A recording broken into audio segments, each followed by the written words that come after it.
আলাইকুম ওয়া রাহমাতুল্লাহি ওয়া বারাকাতুহু। হামিদান ওয়া মুসাল্লিয়ান ওয়া মুসাল্লিমা আম্মা বা'দ।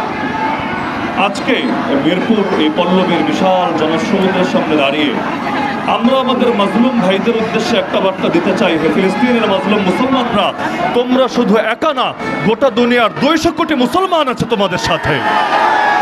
আমরা শুধু মিছিল করে আমাদের দায়িত্ব পালন শেষ হয়ে যাবে এটা ভাবি না, বরং যদি আমাদের ডাক আসে, ওলামায়ে কেরামের পক্ষ থেকে আহ্বান আসে, আমরা কাফনের কাপড় গায়ে জড়িয়ে জিহাদের ময়দানে নেমে যাওয়ার জন্য রেডি আছি ইনশাআল্লাহ।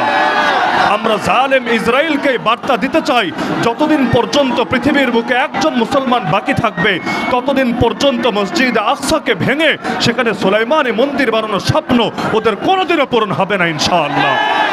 আমরা সেই জাতি যারা শাহাদাতকে জীবনের চাইতেও বেশি ভালোবাসি। প্রয়োজনে আমরা কয়েক কোটি মুসলমান শাহাদাত বরণ করে হলেও আল্লাহর জমিনে আমরা এই জালেমদের নাকানে চুবানি খাইয়ে ছাড়বো ইনশাআল্লাহ। একটা বিষয় আমি দুইটা বার্তা সকলকে দিতে চাচ্ছি। এক নম্বর বিষয় হলো, আমরাই বাংলাদেশে বসে ইসরায়েলের সঙ্গে সামরিক যুদ্ধ হয়তো করতে পারছি না, কিন্তু আমরা সকলে অর্থনৈতিকভাবে ওদেরকে বয়কট করবো ইনশাআল্লাহ। আমরা একজনও জেনে বুঝে ইসরায়েলি কোনো পণ্য কিনবো না। যেই সমস্ত দোকানে ইসরায়েলি পণ্য বিক্রি করা হবে আমরা ওই দোকানগুলোকেও সামাজিকভাবে বয়কট করব।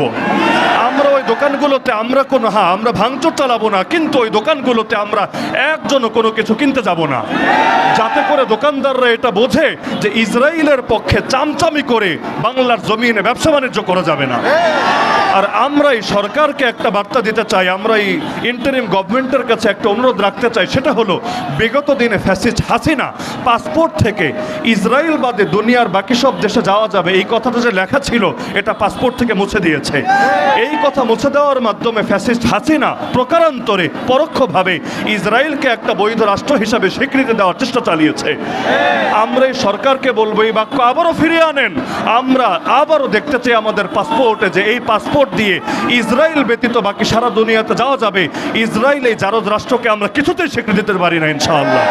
আমার সর্বশেষ কথা, সকলে প্রস্তুত থাকবেন যাতে করে যদি প্রয়োজন পড়ে কাফনের কাপড় গায়ে জড়িয়ে আমরা ময়দানেও নেমে যেতে পারি ইনশাআল্লাহ। আল্লাহ সবাইকে তৌফিক দান করুন, আমিন। সংগ্রামী